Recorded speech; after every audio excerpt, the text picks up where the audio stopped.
வணக்க மக்களே, நீங்கள் கேட்குறது மொக்க கமெண்ட்டி. நான் உங்கள் ஹோஸ்ட் அண்ட் எல்லாருமே இப்போதைக்கு தெரிஞ்சிருக்கும்னு நினைக்கிறேன். நம்ம ஏஆர் முருகதாஸ் வந்து மார்வலில் சேர்ந்துட்டாரு அப்படிங்கிற ஒரு ரூமர் வந்து காட்டு தீமதி பரவிட்டு இருக்கு. நிறைய பேர் இது ரூமர் தான் நினச்சிட்டு இருக்கீங்க, பட் அதுதான் கிடையாது. இது வந்து நிஜமாலே நம்ம ஏஆர் முருகதாஸ் மார்வலில் சேர்ந்துட்டாரு. நம்ம அவெஞ்சர்ஸ் என்கேம் படத்தை தமிழில் டப் பண்ண போகிறாரு. ஸோ எதுக்காக நம்ம ஏஆர் முருகதாஸ் பண்ணணும்? இதுக்கு முன்னாடி இந்த டப்பிங் டீம்லாம் என்னாச்சு, அதை பற்றி நம்ம டிஸ்கஸ் பண்ண போகிறோம். ஸோ அதுக்கு முன்னாடி அவெஞ்சர்ஸ் என்கேம் அதை பற்றி பேசி ஆகணும். எல்லாருக்குமே தெரிஞ்சிருக்கும் அவெஞ்சர்ஸ் இன்ஃபினிட்டி வார் எந்த அளவுக்கு ஒரு மிகப்பெரிய ஒரு இம்பாக்ட் வந்து கிரியேட் பண்ணிச்சுன்னு சொல்லி கடைசியில் ஒரு கிளிஃப் ஹேங்கரில் விட்டுட்டு போயிட்டாங்க. ஸோ அது என்ன நடக்கும், இந்த கதை எப்படி ஸ்டார்ட் ஆக போகுது, எப்படி வந்து போக போகுது, எப்படி வந்து முடிக்க போகிறாங்க, அது மட்டும் இல்லாமல் இந்த படத்தில் என்ன கதையாக இருக்குன்னு சொல்லி நிறைய பேர் பார்த்திங்கன்னா பல தேரி வந்து கிரியேட் பண்ணி விட்டுட்ருக்காங்க. நம்மளும் இந்த சேனலில் வந்து பார்த்திங்கன்னா சில தேரிஸ் வந்து அனலைஸ் பண்ணியிருக்கோம். ஸோ உங்கள் டைம் கச்சா மறக்காம அதெல்லாம் செக் பண்ணி பாருங்கள். ஸோ இப்படி இருக்க ஒரு படம், இந்த மாதிரி உலகமே எதிர்பார்த்துருக்க படத்தை கண்டிப்பாக எல்லாருக்கிட்டே கொண்டு போய் சேர்க்கணும். ஸோ இதை வந்து நார்மலாக இங்கிலீஷில் ரிலீஸ் பண்ணி விட்டுடலாம்.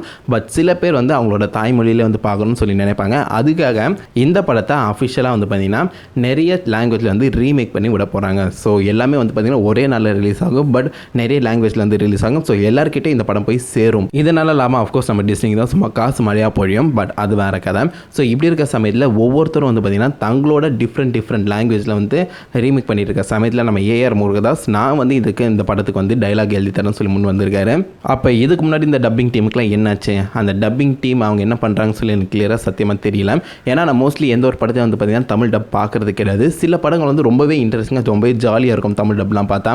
ஹேங் ஓவர் அந்த படம்லாம் நீங்கள் பார்த்துருந்தீங்கன்னா தெரிஞ்சிருக்கும்னு நினைக்கிறேன். பட் ஒரிஜினல் அந்த கண்டென்ட்டுக்கான அந்த ஒரு சீக்வன்ஸ், அந்த ஈஸ்டர் எக்ஸ், ரெஃபரன்சஸ் இதெல்லாமே வந்து பார்த்திங்கன்னா நீங்கள் ஆக்சுவலாக அதை இங்கிலீஷில் பார்த்தா தான் தெரியும். அதே மாதிரி தமிழ் படங்களை நீங்கள் தமிழில் பார்த்தா மட்டுமே அவங்களுக்கு அந்த ஒரு எஃபெக்ட் கிடைக்கும்னு சொல்ல முடியும். ஏன்னா நிறைய விஷயங்கள் வந்து பார்த்திங்கன்னா அவங்க வந்து சிம்பிளிஃபைடாக போட்டிருப்பாங்க உள்ள, ஆனால் ட்ரான்ஸ்லேட் பண்ணும்போது இந்த விஷயங்கள் பார்த்திங்கன்னா கம்ப்ளீட்டாக மாறி இருக்கும். ஸோ அதனால் உங்களுக்கு டைம் கிடச்சா நீங்கள் என் கேமை வந்து இங்கிலீஷ்லேயே பாருங்கள். ப்ரீவியஸாக வந்த 20 படங்களுக்கும் நிறைய ரெஃபரன்ஸ் வந்து வச்சுருப்பாங்க. பட் அந்த எசன்ஸை தமிழில் கொண்டு வரதுங்கிறது பார்த்திங்கன்னா கொஞ்சம் கஷ்டமான விஷயம். நம்ம ஏஆர் முருகதாஸ் என்ன சொல்லியிருக்காரு அதை தான் இப்போ பார்க்க போகிறோம். டேரெக்டாக ஃபஸ்ட்டு என்ன சொல்லியிருக்கான்னு பார்த்தீங்கன்னா, எனக்கு எப்போவுமே அந்த ஸ்டோரி, அந்த ஸ்பெக்டில் அவங்களோட அந்த விஷன், மார்வல் செய்கிற அந்த வேலைகள் வந்து எனக்கு ரொம்பவே பிடிக்கும். ஆல்சோ அந்த அவெஞ்சர்ஸ் என்கேம் இந்த கமர்ஷியல் படங்களே ஒரு மிகப்பெரிய ஒரு பிளாக் பஸ்டர் படமாக வந்து அது இருக்க போகுது. ஸோ கண்டிப்பாக அதுக்காக இந்த உலகமே வந்து வெயிட் பண்ணிகிட்ருக்கு. நான் மட்டும் கிடையாது, நான் மொத்த கண்ட்ரியுமே வெயிட் பண்ணிகிட்ருக்கேன்னு சொல்லியிருக்காரு ஃபஸ்ட்டு லைனில். அதுக்கப்புறம் பார்த்தீங்கன்னா, நான் ஒரு ரைட்டர், ஒரு ஃபில்ம் மேக்கர், ஆனால் இப்போ ஒரு ஃபேனாக மாறி இருக்கேன். இதுக்கான காரணம் என்னோடய பையன் ஆதித்யா. ஸோ அவன் மூலியமாக நான் வந்து மார்வல் யூனிவர்ஸ்க்குலாம் வந்தேன். ஸோ இப்போ இந்த எல்லா படங்களும் நான் வந்து பார்த்துருக்கேன். அதனால் அடுத்த வர நான் அவெஞ்சர்ஸ் என் கேமுக்கு நானே வந்து ரைட்டிங் பண்ணலான்னு இருக்கேன். ஸோ இந்த படத்துக்கான டைலாக் ரைட்டிங் கண்டினியூஷனாக வந்து பார்த்திங்கன்னா ஒரு லோக்கல் ஃப்ளேவர், அதாவது தமிழ்நாட்டில் எல்லோரும் வந்து படம் பார்த்தா எப்படி பார்ப்பாங்களோ அந்த ஃப்ளேவர் நான் எடுத்துகிட்டு வருவேன். பட் அந்த ஒரிஜினல் கண்டென்ட்டை மாற்றாமல் அந்த படத்தை நான் வந்து எடுத்துகிட்டு வர போகிறேன் அப்படின்னு சொல்லியிருக்காரு.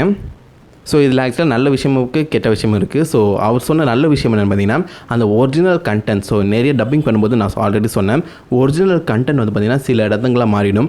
ஏன்னா அதுவும் ஒரு நல்ல விஷயம் தான். பிகாஸ் நம்ம இங்கிலீஷ் வெர்ஷனில் PG-13 என்ன தான் ஃபேமிலி ஃப்ரெண்ட்லியாக இருந்தாலும் நிறைய கெட்ட வார்த்தைகள், அது மட்டும் இல்லாமல் நிறைய விஷயங்கள் வந்து பார்த்திங்கன்னா தவறுதலாக யூஸ் பண்ணியிருப்பாங்க. அது அப்படியே நம்ம தமிழில் ட்ரான்ஸ்லேட் பண்ணால் அது வல்கராக மாறி இருக்கும்.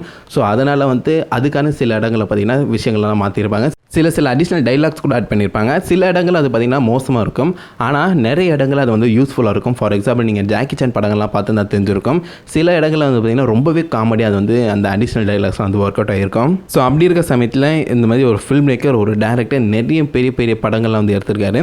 ஸோ அவர் இந்த டைலாக்லாம் எழுத போகிறாரு. ஆல்சோ நம்மளுக்கு, நம்ம ஃபேன்ஸுக்குலாம் வந்து பார்த்திங்கன்னா அந்த ஒரிஜினல் கண்டென்ட் மாறாமல் ஒரு லோக்கல் ஃப்ளேவரில் கொடுக்குற மாதிரி அந்த டைலாக்ஸ்லாம் எழுதுறேன்னு சொல்லும்போது பார்த்திங்கன்னா அது ஒரு சூப்பரான விஷயம் தான். அதே மாதிரி லோக்கல் ஃப்ளேவர்னு சொல்லும்போது நிறைய அரசியல் டைலாக்ஸ், ஆல்சோ நம்ம தமிழ்நாட்டில் நடக்கிற விஷயங்கள்லாம் சொன்னால் அந்த படத்தில் வந்து கொஞ்சம் மாறுதல், இல்லை கொஞ்சம் அந்த கண்டென்ட் வந்து விட்டுப்படுமா நான் யோசிக்கிறேன். பட் அது இல்லாமல் இருக்கணும், அதுதான் நல்லாயிருக்கும். ப்ரீவியஸாக அவெஞ்சர்ஸ் இன்ஃபினிட்டி வார்லாம் யார் டப்பிங் பண்ணால், அதுக்கு யார் டைலாக்ஸ் எழுதுனா அதுன்னு கிளியராக தெரியல. உங்களுக்கு யாராவது தெரிஞ்சிச்சுன்னா மறக்காம அது கீழே கமெண்ட் பண்ணுங்கள். ஆல்சோ இவர் இதில் பெருசாக டைலாக்லாம் மாற்ற மாட்டார், கம்ப்ளீட்டாக ட்ரான்ஸ்லேஷனாக தான் இருக்கும். பட் அதில் ஒரு ஃப்ளோ இருக்கும். ஸோ திடீர்னு டைலாக்ஸ் வராமல் அந்த ஒரு ஃப்ளோவில் அந்த டைலாக்ஸ் வந்து எழுதுகிற மாதிரி சொல்ல போகிறாங்க. அதுக்கப்புறம் நிறைய பேர் கேட்ட இன்னொரு கேள்வி, நம்ம ஏஆர் முருகதாஸ்க்கு ஆல்ரெடி வந்து படம் பார்த்துட்டாரா, படம் பார்த்தா மட்டும் தானே அதுக்கு வந்து டைலாக் எழுத முடியும் அப்படின்னு சொல்லி கேட்டிருந்தீங்க. அதுதான் கிடையாது. கடைசி நிமிஷம் வரைக்கும் VFX ஷாட்ஸ் வந்து போயிட்டு போயிட்டே இருக்கும். ஸோ லாஸ்ட்டாக இன்ஃபினிட்டி வார் அப்போ பார்த்தீங்கன்னா கடைசி அதாவது ஒரு வாரத்துக்கு அப்புறம் வந்து படம் வந்து ஷிப்பிங் பண்ண போகிறாங்கன்னா அந்த 7 நாளைக்கு முன்னாடி 5 நாள் வரைக்கும் பார்த்தீங்கன்னா விஎஃப்எக்ஸ் ஷாட்ஸ் வந்து போயிட்டு இருந்துச்சு. 2 நாளுக்கு அப்புறம் தான் அந்த மொத்த கண்டென்ட்டை வந்து டிஸ்ட்ரிபியூட் பண்ண ஆரம்பித்தாங்க. அதே மாதிரி தான் என் கேமுக்கும் நடக்கும். ஸோ இன்றைக்கி வந்து படம் ரிலீஸ் ஆகுதுன்னா மேபி ஒரு 5-6 நாளைக்கு முன்னாடி தான் வந்து பார்த்திங்கன்னா அவங்க அந்த படமே வந்து கையில் கிடச்சிருக்கும். ஸோ அதுக்கப்புறம் அவர் வந்து டைலாக் எழுதி ரிலீஸ் பண்ணுறது வந்து கொஞ்சம் கஷ்டமான விஷயம். ஸோ அதை எப்படி சக்ஸஸ்ஃபுல்லாக மாற்ற போகிறாங்கன்னு தெரியல. ஆர் மேபி இந்த டப்பிங் டீம் அந்த தமிழ் வெர்ஷன்ஸ் அது ஒரிஜினல் வெர்ஷன் ரிலீஸ் ஆன அப்புறம் வந்து ரிலீஸ் ஆக போதாம். அது எனக்கு கிளியராக தெரியல. நான் ஆல்ரெடி சொன்ன இந்த மாதிரி நான் இங்கிலீஷ் படங்களை தமிழை பார்க்குறது கிடையாதுன்னு. யாருக்காவது இந்த அஃபிஷியல் நியூஸ் இது எப்படி வந்து ஒர்க் ஆகுது இந்த ஒர்க் ஃப்ளோ யாருக்காவது தெரிஞ்சிச்சுன்னா மறக்காம இந்த கீழே கமெண்ட் பண்ணுங்கள். ஆல்சோ உங்களோட தாட்ஸ் என்ன, ஏஆர் முருகதாஸ் எப்படி எழுத போகிறார் நீங்கள் நினைக்கிறீங்க? நம்ம டோனி ஸ்டார்க் ஐ ஆம் வெயிட்டிங் சொல்லி இன்டர்வியூட போகிறாரா, இல்லை நம்ம தேனோஸ் இது நம்ம சர்க்கார்னு சொல்லி முடிக்க போகிறாரான்னு தெரியல. எதுவாக இருந்தாலும் பொறுத்து வந்து பார்க்கலாம். ஸோ உங்களுக்கு இந்த வீடியோ பிடிச்சினா லைக் அமைங்க ஷேர். நான் உங்களை நல்லா ராசமான வீடியோ லிமிட் பண்ணேன். அது வரைக்கும் ஹேவ் ஃபன் கைஸ். வரட்டா.